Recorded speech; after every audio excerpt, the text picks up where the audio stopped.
ಅನ್ನಭಾಗ್ಯ ಯೋಜನೆ ಸಿಎಂ ಸಿದ್ದರಾಮಯ್ಯ ಸರ್ಕಾರದ ಮಹತ್ವಾಕಾಂಕ್ಷಿ ಯೋಜನೆ ಇದು. ಈ ಯೋಜನೆಯ ಫಲಾನುಭವಿಗಳಾಗಲಿಕ್ಕೆ ಗಡಿ ಜಿಲ್ಲೆ ಬೀದರ್ನಲ್ಲಿ ನಕಲಿ ರೇಷನ್ ಕಾರ್ಡ್ಗಳ ಹಾವಳಿ ದಿನದಿಂದ ದಿನಕ್ಕೆ ಜಾಸ್ತಿ ಆಗ್ತಾ ಇದೆಯಂತೆ. ಬನ್ನಿ ಈ ಕುರಿತಂತೆ ಒಂದು ವರದಿ ಇದೆ, ನೋಡ್ಕೊಂಡು ಬರೋಣ. ಅನ್ನಭಾಗ್ಯ ಯೋಜನೆಗೆ ಕನ್ನ ಹಾಕಲು ಬೋಗಸ್ ಕಾರ್ಡ್ಗಳ ಸೃಷ್ಟಿ. ಬೀದರ್ನಲ್ಲಿ ಬರೋಬ್ಬರಿ 69,000 ಬೋಗಸ್ ರೇಷನ್ ಕಾರ್ಡ್ಗಳು.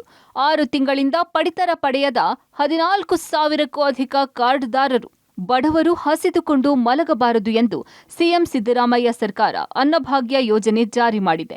ಆದರೆ ಈ ಪಡಿತರ ಅಕ್ಕಿ ಬಡತನ ರೇಖೆಗಿಂತ ಕೆಳಗಿರುವಂತಹ ಬಡ ಜನರಿಗೆ ಸಿಗ್ತಿದ್ಯಾ ಎಂಬ ಅನುಮಾನ ಸದ್ಯಕ್ಕೆ ಕಾಡಲು ಶುರುವಾಗಿದೆ. ಹೌದು, ಗಡಿ ಜಿಲ್ಲೆ ಬೀದರ್ನಲ್ಲಿ ಉಳ್ಳವರು ಅನ್ನಭಾಗ್ಯ ಯೋಜನೆಯ ಅಕ್ಕಿ ಪಡೆಯಲು ನಕಲಿ ರೇಷನ್ ಕಾರ್ಡ್ಗಳನ್ನು ಮಾಡಿಸಿದ್ದು ಪತ್ತೆಯಾಗಿದೆ. ಅನರ್ಹ ಕುಟುಂಬಗಳು ಸರ್ಕಾರಕ್ಕೆ ತಪ್ಪು ಮಾಹಿತಿ ನೀಡಿ ಬಿಪಿಎಲ್ ರೇಷನ್ ಕಾರ್ಡ್ಗಳನ್ನು ಪಡೆದು ಪಡಿತರ ಅಕ್ಕಿಯನ್ನ ಪಡಿತಾ ಇದ್ದಾರೆ. ಜಿಲ್ಲೆಯಾದ್ಯಂತ ಬರೋಬ್ಬರಿ 69,000 ಬೋಗಸ್ ರೇಷನ್ ಕಾರ್ಡ್ಗಳು ಪತ್ತೆಯಾಗಿವೆ. 69 ರೇಷನ್ ಕಾರ್ಡ್ಗಳಲ್ಲಿ 14,142 ಕಾರ್ಡ್ಗಳು 6 ತಿಂಗಳಿನಿಂದ ರೇಷನ್ ತೆಗೆದುಕೊಂಡಿಲ್ಲ. ಹೀಗಾಗಿ ಅನುಮಾನಕ್ಕೆ ಕಾರಣವಾಗಿದೆ.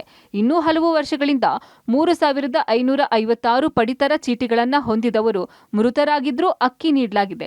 ಜೊತೆಗೆ 161 ಸರ್ಕಾರಿ ನೌಕರರು ಹಲವು ವರ್ಷಗಳಿಂದ ಪಡಿತರ ಪಡೆಯುತ್ತಿದ್ದು, ಆದಾಯ ಜಾಸ್ತಿ ಇದ್ದವರು ಅದೆಷ್ಟೋ ದಿನಗಳಿಂದ ರೇಷನ್ ಪಡಿತಾ ಇದ್ದಾರೆ.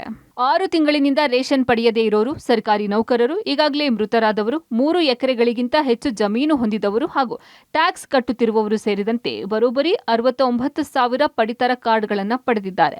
ಆಹಾರ ಇಲಾಖೆಯ ನಿಯಮಗಳನ್ನು ಗಾಳಿಗೆ ತೂರಿ 59,000 ಬೋಗಸ್ ರೇಷನ್ ಕಾರ್ಡ್ಗಳು ಇದ್ರು. ಅಧಿಕಾರಿಗಳು ಇಷ್ಟು ದಿನ ಏನ್ ಮಾಡ್ತಾ ಇದ್ರು? ಅಧಿಕಾರಿಗಳ ದಿವ್ಯ ನಿರ್ಲಕ್ಷ್ಯ ಎಂದು ಸ್ಥಳೀಯರು ಆಕ್ರೋಶ ಹೊರಹಾಕಿದ್ದಾರೆ.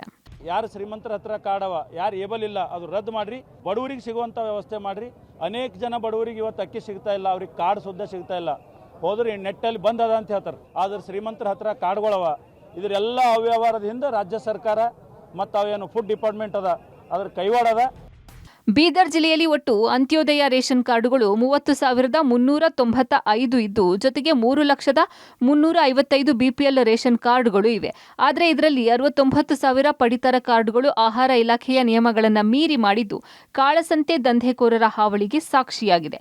ಈಗಾಗಲೇ ಆಹಾರ ಇಲಾಖೆಯ ಅಧಿಕಾರಿಗಳು ಕಾಳಸಂತೆ ಪಾಲಾಗ್ತಾ ಇದ್ದ 36 ಪ್ರಕರಣಗಳನ್ನು ಭೇದಿಸಿದ್ದಾರೆ. 36 ಪ್ರಕರಣಗಳಿಂದ ಬರೋಬ್ಬರಿ 20 ಲಕ್ಷಕ್ಕೂ ಅಧಿಕ ನಮ್ಮ ಪಡಿತರ ಅಕ್ಕಿಯನ್ನ ಅನ್ಯ ರಾಜ್ಯದ ಕಾಳಸಂತೆಯಲ್ಲಿ ಮಾರಾಟ ಮಾಡಿದ್ದಾರೆ. ದಂಧೆಕೋರರು ವಿವಿಧ ಅಕ್ರಮ ಮಾರ್ಗಗಳ ಮೂಲಕ ಅಕ್ರಮವಾಗಿ ಕ್ವಿಂಟಾಲ್ ಗಟ್ಟಲೆ ಪಡಿತರ ಅಕ್ಕಿಯನ್ನ ಪಡೆದು ಬೇರೆ ರಾಜ್ಯದಲ್ಲಿ ದುಪ್ಪಟ್ಟು ಹಣಕ್ಕೆ ಮಾರಾಟ ಮಾಡ್ತಿದ್ದಾರೆ.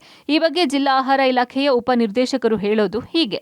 ನಮ್ಮ ಬೀದರ್ ಜಿಲ್ಲೆಯಲ್ಲಿ ಪಡಿತರ ಚೀಟಿದಾರರಿಗೆ ಸಂಬಂಧಪಟ್ಟಂತೆ ಅನರ್ಹ ಪಡಿತರ ಚೀಟಿಗಳ ಪತ್ತೆಗಾಗಿ ಅಭಿಯಾನವನ್ನು ಕೈಗೊಂಡಿದ್ದು 14,142 ಅನರ್ಹ ಪಡಿತರ ಚೀಟಿಗಳಾಗಲೇ ನಾವು ಅಮಾನತು ಪಡಿಸಲಾಗಿದೆ. ಹಾಗೆ 3,556 ಪಡಿತರ ಚೀಟಿಗಳಲ್ಲಿರುವಂತಹ ಏನು ಮೃತ ಕುಟುಂಬದವರು ಅದರಲ್ಲಿರುವಂತಹ ಫಲಾನುಭವಿಗಳನ್ನು ಕೂಡ ಹೆಸರನ್ನು ಕೂಡ ಡಿಲೀಟ್ ಮಾಡಲಾಗಿದೆ. ಅನ್ನಭಾಗ್ಯ ಯೋಜನೆಗೆ ಸರಿಯಾಗಿ ಅಕ್ಕಿ ಸಿಗುತ್ತಿಲ್ಲ ಎಂದು ಸರ್ಕಾರ ಪಡಿತರ ಹೊಂದಿಸಲು ಹರಸಾಹಸ ಪಡುತ್ತಿದ್ರೆ, ಮತ್ತೊಂದು ಕಡೆ ನಕಲಿ ರೇಷನ್ ಕಾರ್ಡ್ಗಳಿಂದ ಬಡವರಿಗೆ ಅನ್ಯಾಯವಾಗುತ್ತಿರುವುದು ದುರಂತವೇ ಸರಿ. Mallikarjun, public TV, Bidar.